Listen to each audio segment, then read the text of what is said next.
C'est en se rendant à Jouy que Mortimer se retrouve accidentellement dans la Bièvre, en amont des Arcades. Tout à coup, il voit surgir un haut mur percé d'un tunnel dans lequel les eaux s'engouffrent en bouillonnant. Mortimer a tout juste le temps de plonger pour éviter la voûte et est aussitôt englouti dans le noir. Se retenant de respirer, les tempes martelées, s'écorchant aux parois, il est entraîné comme un fétu. Jusqu'au moment où il émerge à l'air libre, en aval de l'aqueduc, sans savoir où il est. Et c'est seulement le lendemain qu'il identifie le lieu. La voûte, les blocs de pierre. C'est bien à cet endroit que je me suis hissé hors de l'eau. Il se retrouve ainsi près du moulin de Vautin. Le nom Vautin résulte de la déformation successive du nom d'origine, Vaubetin, devenu Vauquetin, Voltin, puis Vaubetin, et enfin Vaubetin AIN. En 1675, ce moulin à farine comprend un corps de logis, des étables, des bâtiments et des terres labourables qui s'étendaient de part et d'autre de la Bièvre jusqu'aux Arcades. En 1816, il est acheté par M. Quevanne de Versailles. C'est peut-être lui qui a fait reconstruire le moulin à l'anglaise. Moulin monté à l'anglaise, c'est-à-dire qu'il comporte 4 niveaux. Après avoir appartenu à 2 autres propriétaires au début du XXe siècle, il est racheté par Louis Colonna des Princes de Styliane en 1952. Cet ingénieur agronome, cavalier de première catégorie, international et passionné, transforme et façonne l'ancien moulin en un véritable domaine de 23 hectares entièrement dédié au cheval.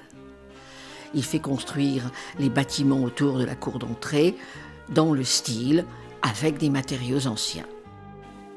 Quelques vestiges de constructions anciennes subsistent. Le portail d'entrée, les murs d'étable, la grange où l'on stockait le blé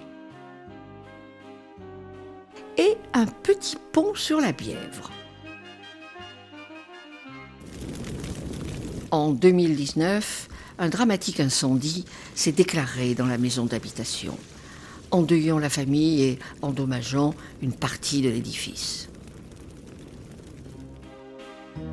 Actuellement, le haras accueille des chevaux de propriétaires, d'élevage et de compétition. Il assure des formations de haut niveau, organise des compétitions et des spectacles équestres. Bien que le domaine soit privé, vous pouvez accéder au haras si vous le souhaitez.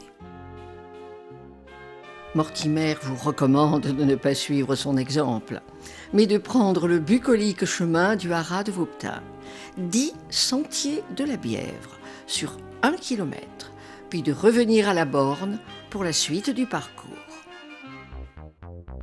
Dans l'aventure de Mortimer, le moulin de Vaubetin a aussi été le témoin de l'arrestation du dangereux colonel Ulrich, mettant fin à la terrible menace de SOS Météore. C'est ainsi que Mortimer poursuit sa route vers le Haut-Buc pour rendre hommage à un site historique de la Belle Époque. Quel est ce site historique ? Vous le découvrirez en allant à la borne 5. Pour cela, suivez l'avenue Jean Casal sur 550 mètres.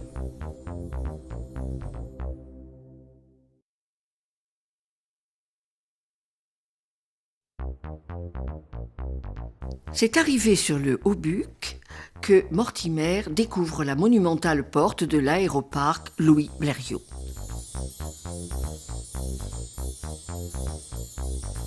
Première construction de cet aéroparc, cette porte a fait l'objet d'une restauration par la ville grâce à une souscription publique.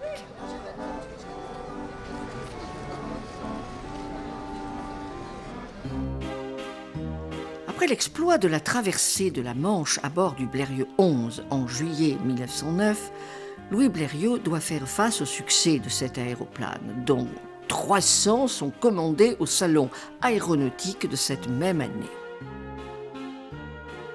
Pour répondre à cette demande, Louis Blériot choisit Buc pour construire un centre d'aviation sur une superficie de plus de 200 hectares.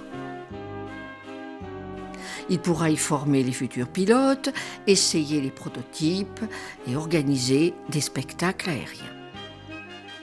Il souhaite aussi y attirer le grand public et développer le tourisme aérien. Le projet est ambitieux. Il comprend une piste de 1500 mètres et une circulaire de 3000 mètres, des ateliers de réparation, un bâtiment central qui abrite un hall d'exposition pour 30 appareils, une salle des fêtes, un restaurant, des salons, une bibliothèque, une salle de sport et d'hydrothérapie, des bureaux, quelques chambres et plusieurs terrasses d'observation pour les spectacles aériens. Sur ce terrain, plusieurs milliers d'aéroplanes sont essayés par des aviateurs aussi qualifiés qu'audacieux. En 1913, Adolphe Pégoud invente avec Roland Garros et Maurice Chevillard la voltige aérienne en effectuant le premier looping. Il est aussi le premier aviateur à sauter en parachute.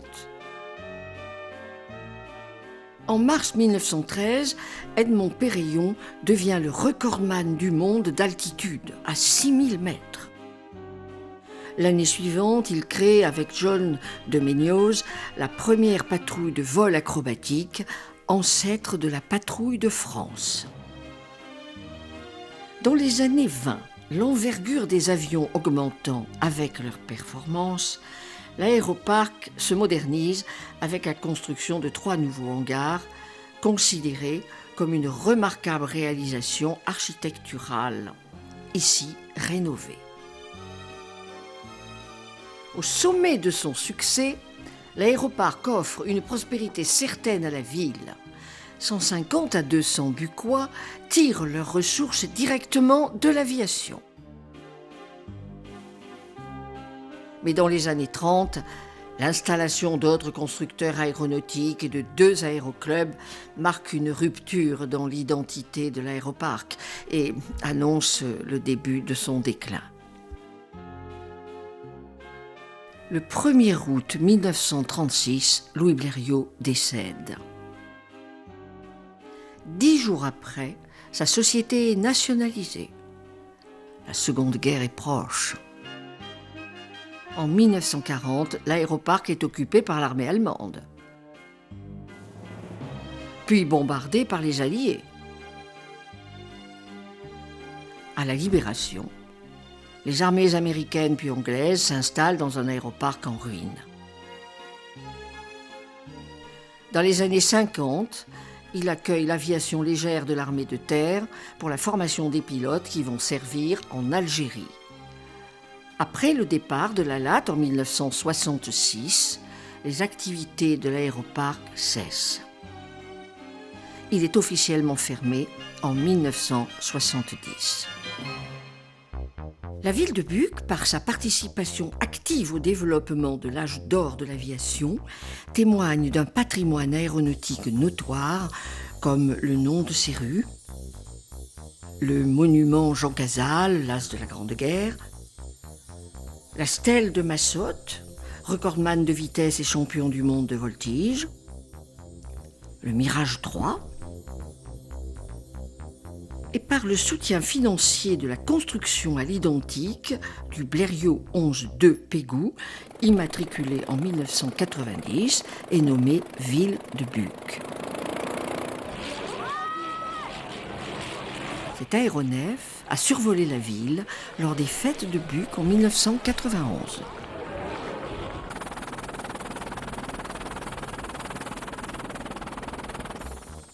Mortimer reprend ses investigations rue Massotte jusqu'à une imposante propriété.